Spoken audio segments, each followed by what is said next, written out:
జై ముదిరాజ్. ఇక్కడ వచ్చిన ముదిరాజ్ పెద్దలందరూ కూడా చాలా విషయాలు క్లుప్తంగా మాట్లాడినారు. ఫస్ట్ మా ముదిరాజ్ కార్పొరేషన్ చేసినందుకు సీఎం గారికి ఫస్ట్ ధన్యవాదాలు. ఎందుకంటే కామారెడ్డి డిక్లరేషన్గా ముదిరాజ్ కార్పొరేషన్ ఏర్పాటు చేస్తా అన్నాడు. మాకు డి గ్రూప్లకి ఏ గ్రూప్లో వేస్తాను, ఆయనకు ప్రత్యేకంగా ధన్యవాదాలు. అది ఖచ్చితంగా జరుగుతుంది. మా మంత్రి గారు దాని విషయంలో చూస్తూ ఉన్నాడు. కానీ మా లేక మా మంత్రి ఒక మంత్రి ఇచ్చినట్టు ఒక ఎమ్మెల్యే గెలిచిండు, ఒక మంత్రి వేసినందుకు మంత్రి గారిని ఇవాళ ఎవరెవరో మాట్లాడుతారు. మంత్రి గారు అంటే తెలియని కూడా ఇలా మంత్రి గారి గురించి మాట్లాడుతున్నారు. మంత్రి గారి గురించి ఏమైనా పోయి పని చేసిన వాళ్ళు ఒక్కసారి పొద్దుగాలు వచ్చి మంత్రి గారి ఇంటికాడికి వచ్చి చూడండి. ముదిరాజు కులానికి పనిచేసిన అన్ని కులాలకు పనిచేసిన మంత్రి గారు చూడండి. ఫస్ట్ నియోజకవర్గానికి వచ్చిన వాళ్ళకి ముందు మాట్లాడిన తర్వాతనే అందరికీ అవకాశాలు ఇచ్చి అందరికీ ఆయన టైం తినకుట్ట నీళ్లు కాకుట్ట టైం కేటాయించి అందరికీ పనిచేసిన ఘనత మా మంత్రి గారిది. కాలుకు బల్పం కట్టుకొని తిరుగుతున్నాడు ప్రతి పనికి. మొన్న మేము ఒక 3-4 రోజులు చూస్తున్నాం.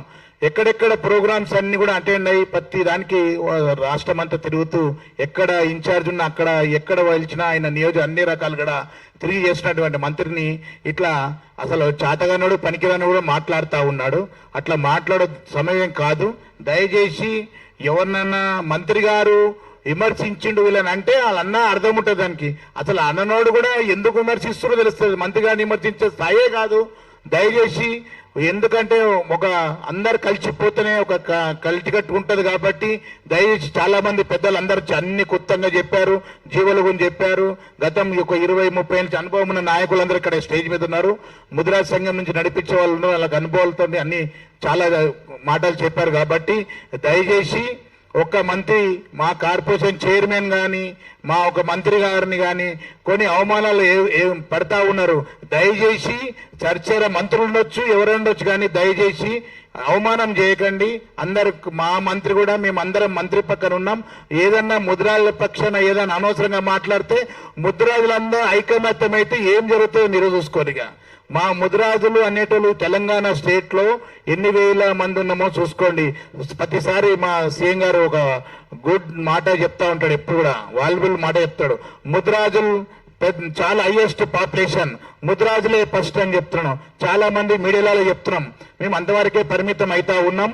దయచేసి మా పెద్దవాళ్ళు కూడా అనేకమైన లెటర్లు పెడతారు. మాకు కూడా కార్పొరేషన్లు ఇచ్చి మనం కూడా అన్ని రకాల్లో మాకు కూడా గౌరవం ఇచ్చాలి. ఒకటి నిన్న మొన్న ఒక అయింది, సీఎం గారు యాదిగుట్ట ఒక వేశారు. మీరు ఒక్క ముద్రాజు కూడా పెట్టలేరు. అక్కడ కూడా మాకు బాధాకరం ఉంది. ఎందుకంటే ఇంతమంది పాపులేషన్ మీరే చెప్తా ఉంటారు కాబట్టి ఒక్క ముద్రాజు అకామెంట్ చేసేది ఉంది యాదిగుట్ట ట్రస్ట్ లో. మీరు అది కూడా అక్కడ చేయలేరు. కానీ ఇంకా ముందు కూడా మీ చేతుల బోల్డ్ భవిష్యత్తు మాది. మా భవిష్యత్తును తీర్చిదాల్సిన బాధ్యత ఈ రాష్ట్ర సీఎం గారి మీద ఉన్నది. కాబట్టి మా ముదిరాజ పట్ల ఎవరేమన్నా మా ఆందోళనకు పిలుపునిస్తే మా నాయకులు మళ్ళా రాష్ట్రం అంతా ఆందోళనకు పోతుంది. కాబట్టి దయచేసి మా మంత్రిని ఇంకొకసారి అంటే మాత్రం ఎవరినైనా ఊరుకునే లేదు.